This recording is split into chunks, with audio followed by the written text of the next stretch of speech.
Welcome to this new video in Kyrgyzstan. Oh my god, there is horses everywhere. The view is beautiful. I'm in Kyrgyzstan since a week now, and to be honest, this country, it's beautiful and the nature here, it's really amazing. So I decide to go while camping in this beautiful surrounding on my own. Just me with my tent, got some food, some coffee of course. And the horses as well, they are everywhere. I just wake up and they are surrounding my tent. So yesterday, some local told me that this valley, it's really one of the most beautiful in Kyrgyzstan. So I just decided to do a little hike, 6-hour hike, and go here, just me, with my tent, in the middle of the wild. But first thing first, because it's still a little bit chilly, we're gonna make coffee. Alright. Before taking you with me on this camping journey, let me first introduce the country I choose for my little nature retreat. Lost in the heart of Central Asia, between towering mountain and high-altitude lakes, lies a place whose landscape feels straight out of a fairy tale. This is Kyrgyzstan. And maybe you never heard of it before, which is understandable. Very few people talk about it, and sometimes I wonder why. Its beauty, still wild and preserved, has earned it the nickname of the Pearl of Central Asia. It has also been home to nomadic people for hundreds of years, some of the kindest people I've ever met. Even today you can see them roaming lush valleys with their herd of horses. And if you pass across, you will always be warmly invited to share a cup of tea inside one of their traditional yurts. This is a place I have been dreaming about for a long time, and beyond the cultural richness and the physical challenge of high-altitude treks, I came here with one clear intention: to reconnect with a simpler, slower way of traveling closer to nature. I really needed to slow down, and for me, that's meant camping for several days in one of the most beautiful valleys in Kyrgyzstan, far from any human activity, alone with myself and nature. To reach my campsite, I walked for a little over 6 hours, following the river and slowly diving deeper into the heart of an almost unreal forest. Along the way, I passed a few nomadic camps, wild horses roaming freely, and that growing feeling of being exactly where I was meant to be. And just before nightfall, I found the perfect spot to set up my tent, a small patch of green, sheltered by pine trees, already filled with a deep sense of peace. After such a long day of walking, is the promise of a quiet night, lulled by the wind in the trees and the gentle sound of the river. Yeah, this is the place where I'm taking you with me, to experience a day of camping in the heart of Kyrgyzstan. Also first, I really want to show you the best things here, the view. It's beautiful valley with horses. Oh my god, just look at this.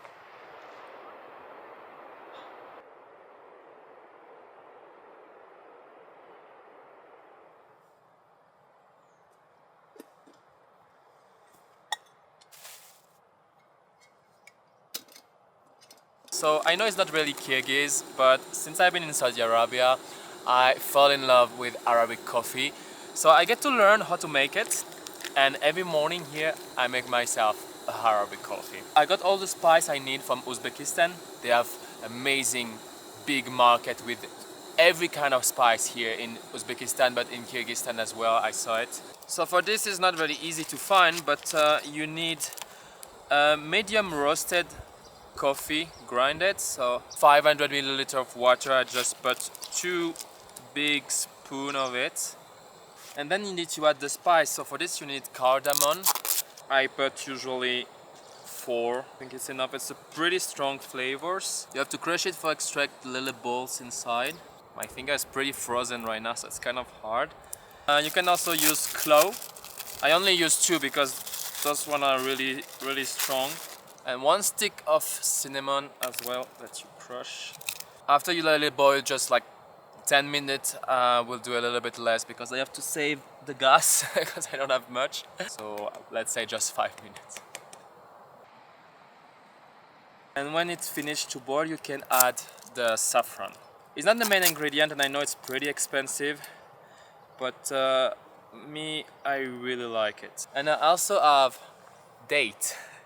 It's really important because this coffee is pretty bitter, so it's really nice to have a bit of sweet with it.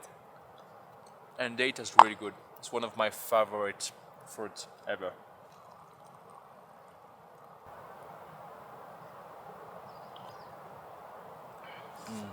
Perfect. When I decided to come in Kyrgyzstan, it was mainly for its nature. I saw about a video online with the beautiful mountains and valley and trees and horses, and I was like, this is exactly what I need right now. I haven't been really close to nature over the past 6 months. I've been to India, to China, to Uzbekistan, mainly for the cultural part, and I really love it, but I was missing nature a lot. Just being surrounded by mountains and valley. It feels really great. I was also missing camping. So I booked a tent and I decided that I will go in Kyrgyzstan to camp. So since a week I'm here, I was hitchhiking from Bishkek, the capital, to here. We are pretty close to Isykyl, it's the biggest lake in Kyrgyzstan. And this is where most of the valley and forest are, so I really decided to come here. And I was hitchhiking. And Kyrgyzstan is a really good country for that. I met a lot of amazing people on the way. And I was also camping on the shore of Isykyl Lake or in the valley. And until here. But since now I was still very close to villages or close to the roads because it's easier while you hitchhike. But I really needed to really go deep in the wild on my own and just be alone with the nature for a couple of days. So I'm gonna show you what a day look like to camp in the wild in Kyrgyzstan on your own, and you will see that it's not scary at all. It's pretty amazing actually. Starting by this view.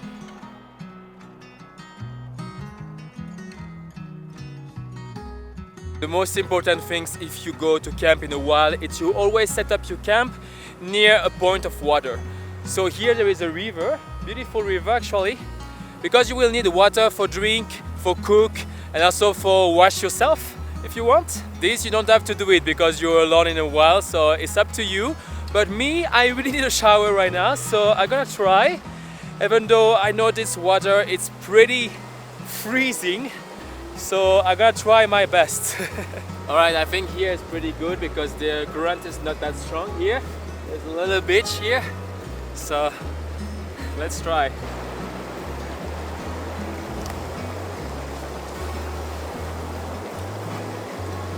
Oh, it's freezing. It's really freezing. Oh my god, that's really hard. That's really hard. Oh my god, I don't know. Alright, let's do it. Oh my god. Okay. Oh, that's it. Oh my god.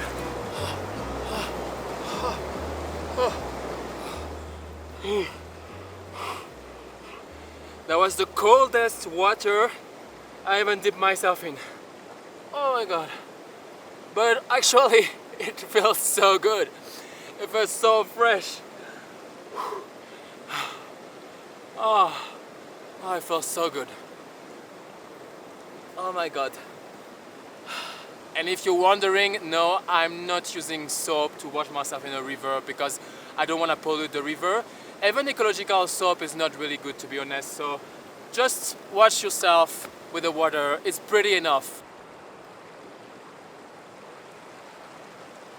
But actually this water, because the current is pretty strong, have a lot of sediment inside, a lot of sand. If it was the only source of water, you can still use it if you filter it. So if you have a water filter, or if you don't, you can use a t-shirt or underwear to filtrate the water. Actually, when I arrived, I was considering to doing it, but after exploring a little bit, I found another point of water, a little one, will go straight from the mountain upstairs, and this water is clear.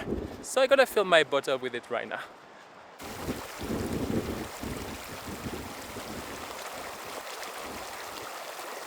So I always have two bottles. One is for drink and the other one I will use it for cook.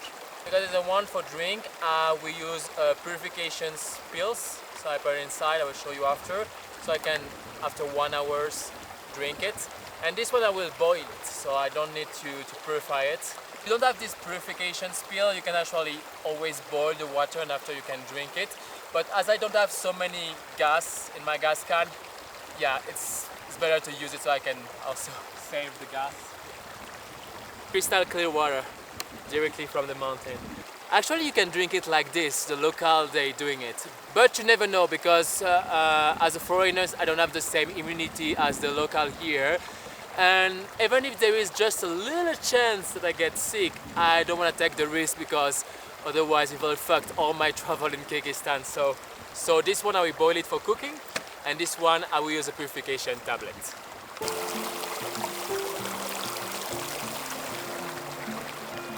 So as you see, life is very simple when you go wild camping. And maybe you're wondering things like, don't you feel bored out there or lonely being alone? And well, that's exactly what I came here for. Boredom and solitude have a bad reputations, yet they are essential for inner balance. Boredom creates space, and in that space your mind finally slows down and starts to wander freely. Solitude, in the other hand, is where you meet yourself. No noise, no distractions, no expectation to be someone else. Just you, your thought, and the present moment. Out here, boredom feels peaceful, and solitude feels grounding. Sometimes stepping away from everything is exactly what brings you back to what truly matters. Also, the weather here is really weird. It was cold during the night and the morning, and when the sun came out, it was really hot. And now there is some cloud, and it's getting windy, and maybe it's gonna rain. You never know. So you're probably wondering what there is to do while camping alone. I spend the morning showers, cooking, eating, enjoying the sun, relaxing. I have a book as well I can read, and as well just exploring the surrounding, what I'm doing right now. And while exploring, I also just discovered that I'm not really alone in this valley. Almost 1 kilometer after my tent, there is a little hut here where the local come once a day, herding the cow. And also wondering, such an amazing things to get to work in this surrounding.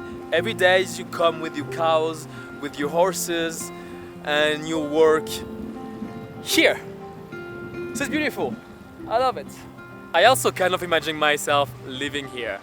Like, this is exactly the kind of land I would love to build a little shacks, grow my own vegetables, just wandering around. It might sound really isolated, but actually I would love that. Yeah, I know some of you might think, I could never live here, there's nothing to do. And honestly, that reaction says a lot about the world we live in today. We're constantly overstimulated. Our attention is pulled everywhere all the time. Screens, noise, information, distractions. So much that silence can start to feel uncomfortable, and simplicity almost feels strange. We get used to wanting more. More comfort, more stuff, more experience. Not because we really need it, but because that's how the system works. And the thing with desire is that it never really stops. There's always something else to want. Learning to live simply kind of breaks that cycle. It shows you what enough actually feels like. Because when life slows down, your mind does too. And being close to nature helps with that in a very natural way. Your body starts following the rhythm around you. You sleep better. You feel calmer. Stress doesn't disappear, but it's become manageable. In our society, we live as if we are separate from nature, like it's something outside of us. But the truth is, we came from it. We're part of it. Personally, being close to nature reminds me where my human nature came from. I don't feel disconnected from the world anymore. I feel part of it. And to be honest with you, I miss that feeling. And so this is my little nest. It's actually pretty comfortable. The size is just for one people, but that's pretty enough. and I usually let my backpack outside. There is a little space outside so I can let my backpack. And here I have a sleeping mattress. It's actually pretty important if you want to sleep well. I never understand the people who only sleep off yoga mats. This is killing your back. So this one is pretty nice. It's actually pretty thin, and this is really important because with your body, when you are on your sleeping mattress, you can warm the hair which is inside. And if you get like a really huge mattress, it's gonna be harder to warm the hair inside. So this gives me a little extra warm during the night. I also have my sleeping bag here under my stuff. This is a 0-degree comfort, which is really okay for here. It was freezing cold this night, but inside my sleeping bag I was pretty warm. And I also have this pillow. It's really important as well. So as you see, even if I'm going wild camping, I have all my comfort stuff I need. Not much, not less, just the essential of what I need. Well, and now I think the rain stopped. Yeah, it's actually pretty fast. Everything goes pretty fast in the mountain. Okay, now that it is not rainy, I really want to try to do something for tonight. I'm not sure it's gonna work, but I'm gonna try to make a fire. So here I make this little fireplace and I'm gonna try to find some wood.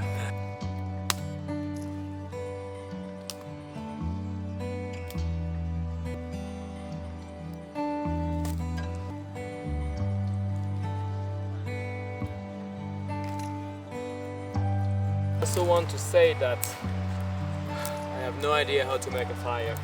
Well, I already done actually long time ago, and I saw a couple of friends doing it.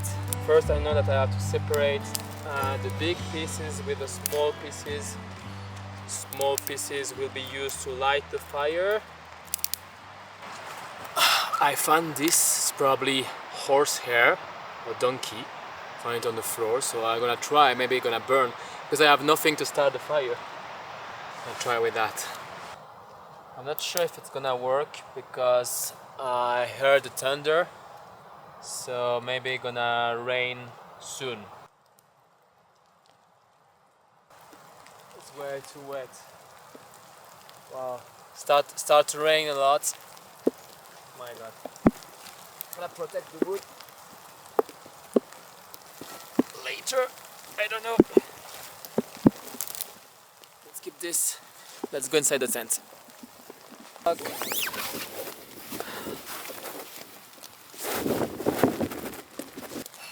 I think it's not gonna be any fire tonight, unfortunately.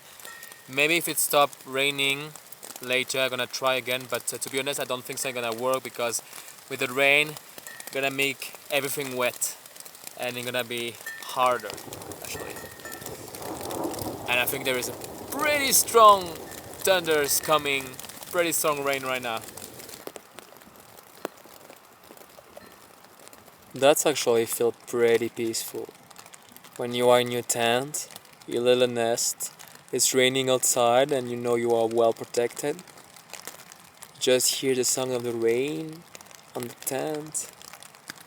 It's pretty good. I could fall asleep like this. Oh crap, the wood is like really wet right now.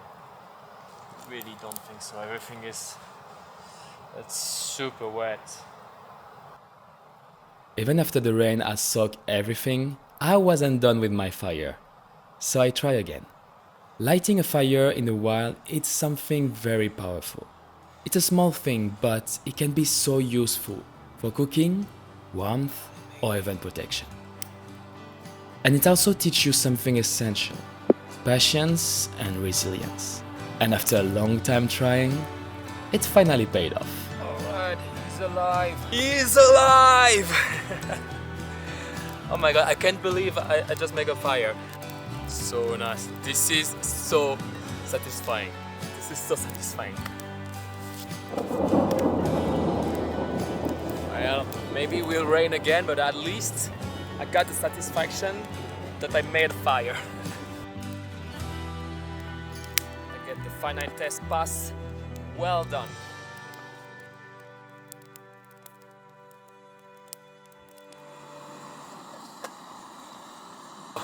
Just like 20 minutes after I lit the fire, it started to rain and the wind was really strong, so I had to put out the fire because especially with the wind it started to be pretty dangerous because the wind can push the fire toward the forest and I don't want to put the forest on fire, so I put off the fire. And anyway, I'm just gonna use my gas can to cook anyway, so probably make myself a very good tea after that, and I'm gonna go to sleep. And if it's rain, it's just gonna be good to fall asleep with the song of the rain. Yeah, this is the kind of things can happen when you go wild camping. You don't really know if the weather gonna be good or bad, especially in the mountain. It can change at any second, so it's up to your luck. This morning and this afternoon it was beautiful, sunny, everything, and tonight it's kind of rainy. Maybe we're gonna rain tonight, maybe not. We don't know. You go to live outdoor, you are at the mercy of nature, and I found that beautiful. Well, I found this beautiful because I have this tent. If I would have to sleep outside with the rain, I don't think so I will find that beautiful actually. And it starts to rain again. Woo! Cook faster, cook faster, cook faster.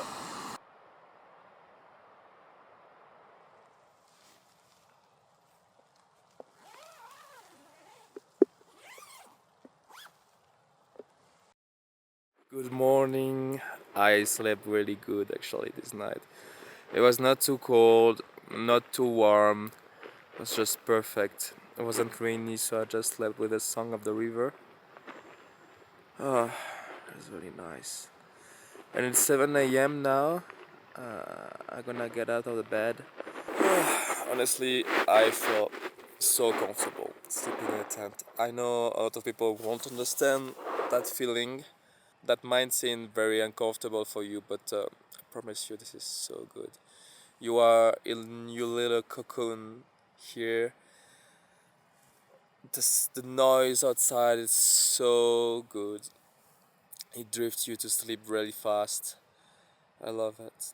I feel like really like in my safe zone, you know. In nature, yeah. It's so good. So good. I almost want to stay here, but coffee is a really good thing too. So I'm gonna wake up. My safe zone. If you ask me what humans need to be happy, access to nature would definitively be one of my answers. This is where my mind feels at peace, where I feel safe. Even safer than in a city. I truly believe our species is meant to live like this. We've simply forgotten how. And we've grown too used to comfort and modern life. The comfort we want actually pulls us away from our nature.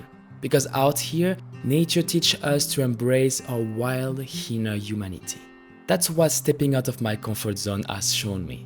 And to be honest, I wouldn't trade it for anything.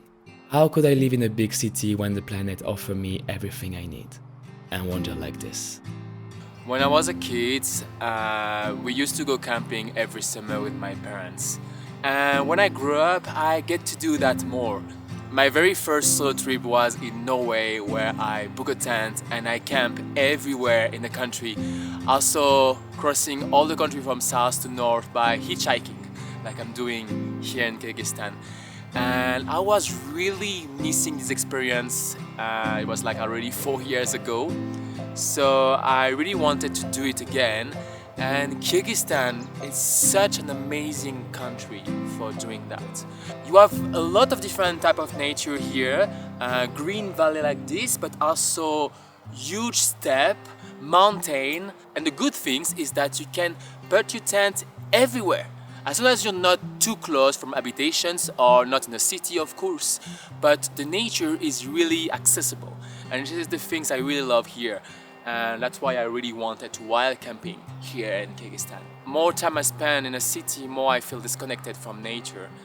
And it was really important for me to reconnect with it.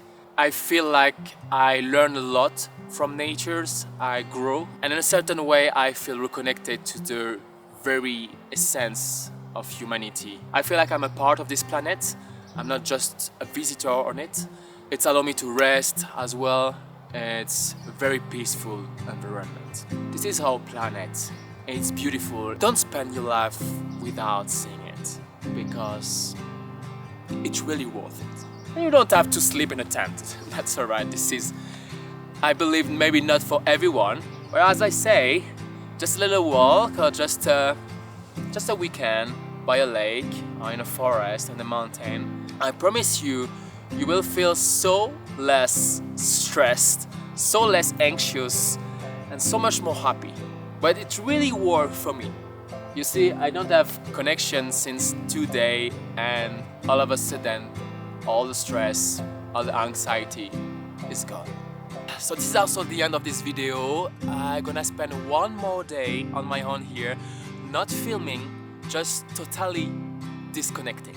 So I really hope you like this format of video. I really enjoy to take you with me in my little paradise here. Also, you are allowed to watch my video and I really appreciate. But if you want to support my work, you can let a comment. I always like to read you. Let a like as well. And if you have done yet, follow me because it's gonna be a lot more adventure, especially in Kyrgyzstan. So I really can't wait to film this next adventure and to show you all the beauty this lesser known country, Kyrgyzstan, had to offer. So stay connected and I catch you in the next adventure.